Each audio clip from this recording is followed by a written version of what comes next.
sua composição, sua estrutura e sua localização. Desejo a todos uma boa aula.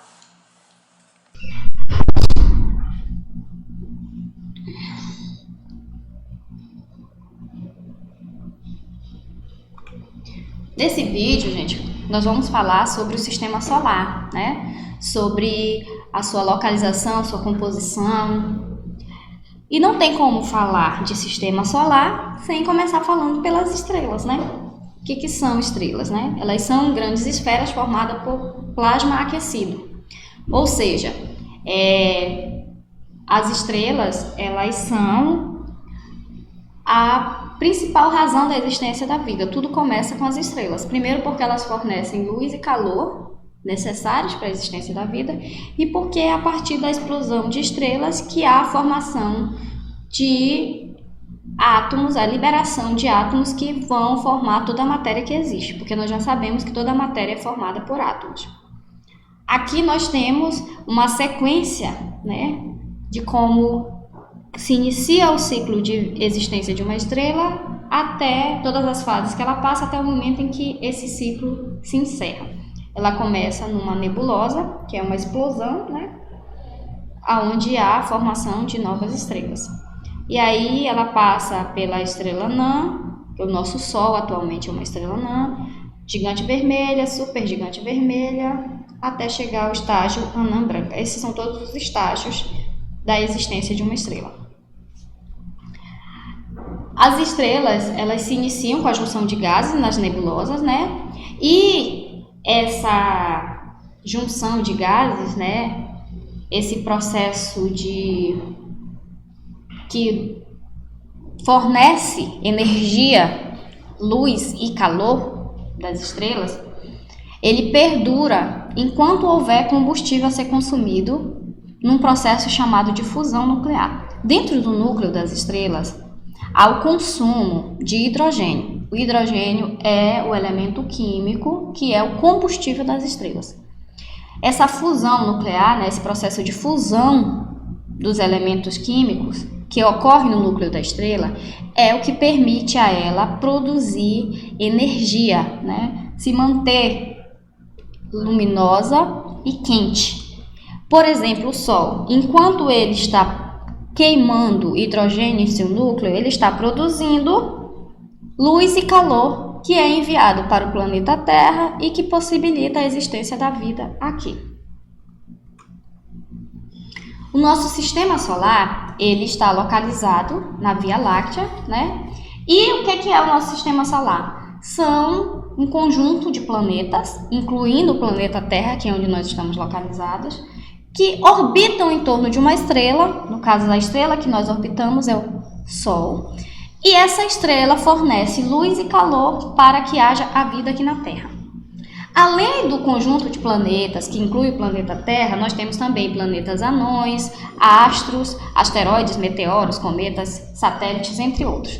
Todos esses são elementos que compõem o universo e que estão presentes no nosso sistema solar.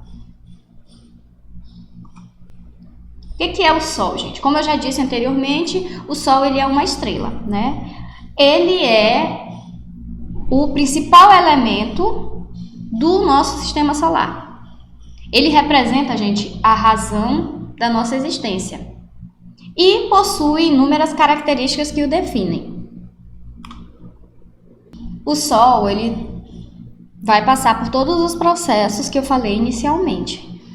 Ele teve início, né? E ele vai continuar consumindo hidrogênio no núcleo até consumir todo o hidrogênio que eles têm disponível.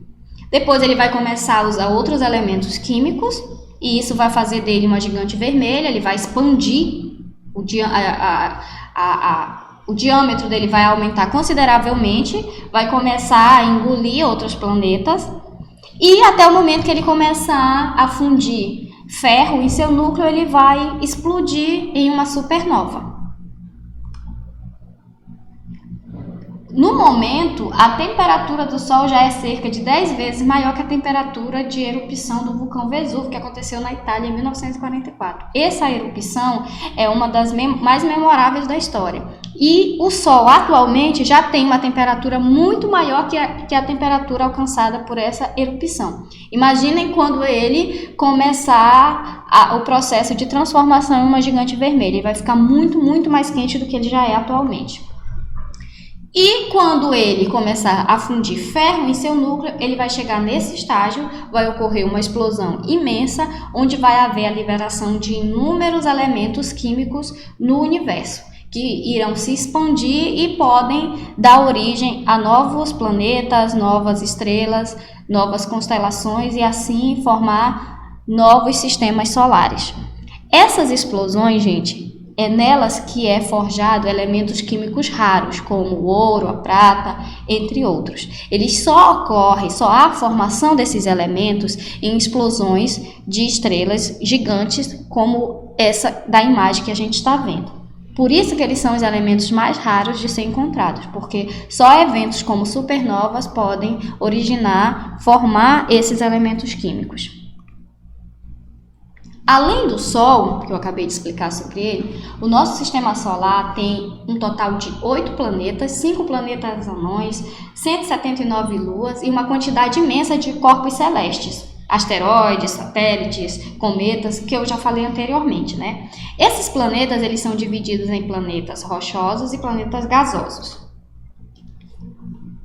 Os planetas em ordem de proximidade do Sol, eles estão na seguinte ordem: Mercúrio, Vênus, Terra. Lembrando, gente, que a Terra está na proximidade exata para que haja a existência da vida. Se ela estivesse mais próxima do Sol ou mais distante um pouquinho, a vida não seria possível. Depois da Terra, nós temos Marte, Júpiter, Saturno, Urano e Netuno. Além desse, também tem os planetas anões, Ceres, Plutão, que já foi considerado planeta e depois foi reclassificado como planeta anão.